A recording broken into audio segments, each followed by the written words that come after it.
Olha, para começar o vídeo, eu gostaria de me desculpar por um erro que eu cometi no vídeo passado.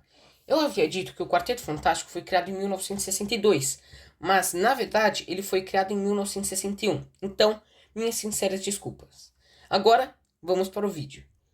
Depois da criação do Quarteto Fantástico, a Marvel se tornou quase tão grande e famosa quanto a DC, o que é um grande marco para o mundo dos quadrinhos. Com esse grande sucesso, Stan Lee se tornou um dos maiores nomes dos quadrinhos, e Jack Kirby, que já era um renomado quadrinista, tornou-se ainda mais famoso. Nesse momento, a fama dos dois estava mais ou menos igual, porém, isso vai mudar muito durante o vídeo. Olá, eu sou o Lucas Rossi e você está no Reino dos Nerds. Vale ressaltar que esse vídeo é uma sequência direta de um outro vídeo que temos aqui no canal. Então, se você ainda não assistiu ao outro, vai lá ver ele e depois volte. De repente, começou a pipocar diversos super-heróis na Marvel, como por exemplo o Hulk, o Homem-Formiga e a Vespa, o Homem de Ferro, os X-Men, o Demolidor, etc.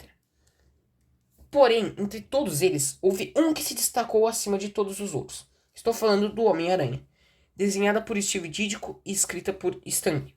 O Homem-Aranha foi rapidamente se tornando um super-herói no nível do Batman e do Superman. Tanto que a Marvel rapidamente passou a descer em vendas, e assim se mantém até hoje. No início, a situação da Marvel estava muito boa. Isso porque eles usavam algo que chamamos de método Marvel, que é basicamente o roteirista, no caso Stan Lee, e o desenhista, na maior parte das vezes Jack Kirby e Steve Ditko, terem uma reunião para debater o que irá acontecer no próximo número do quadrinho. Depois dessa reunião, Stan Lee escreve um parágrafo e dá para o desenhista. O desenhista pega isso e desenvolve.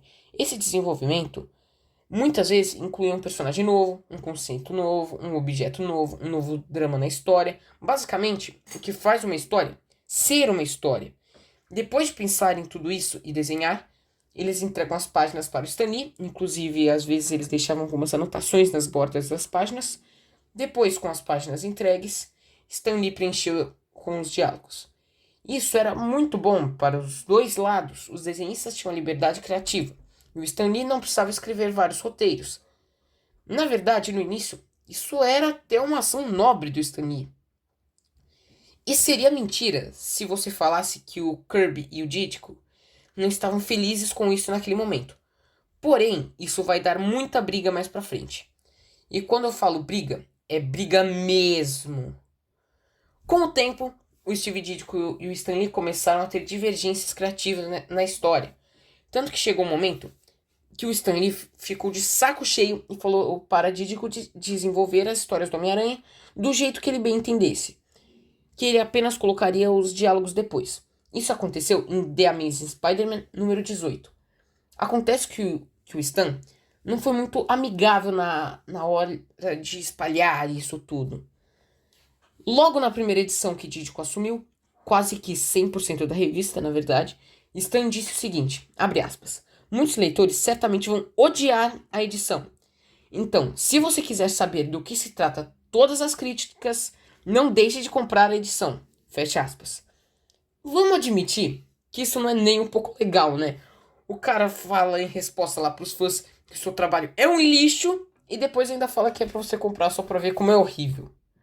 E claro, a situação foi ficando cada vez mais tensa, a ponto de outros artistas que trabalhavam na Marvel admitirem que quando o Stan via Ditko, ele corria direto pro seu escritório e se escondia, só para Ditko não vê-lo.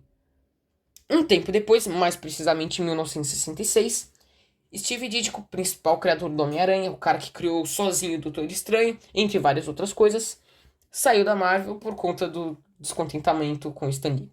Porém, a revista do Homem-Aranha continuava a vender números absurdos.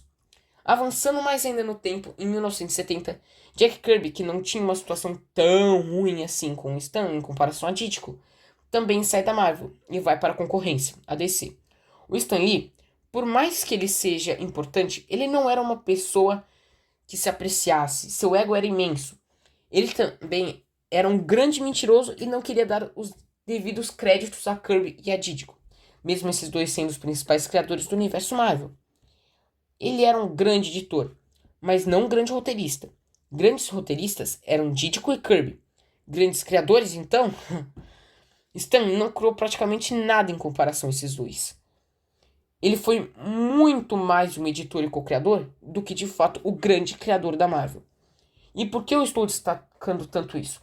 É porque isso é um momento muito emblemático dos quadrinhos, já que Stan Lee é uma das figuras mais importantes dos quadrinhos.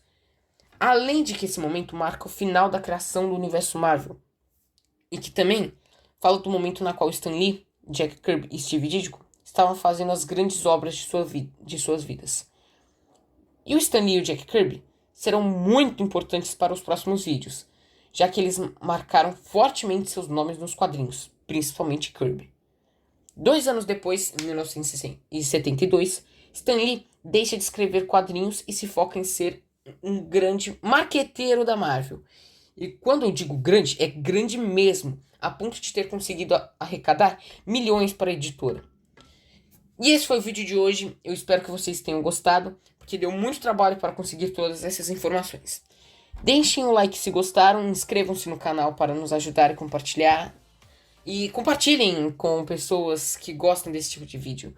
Como vocês podem perceber, a história está longe de acabar. Então teremos mais partes ainda dessa história. Fiquem ligados, até a próxima, tchau!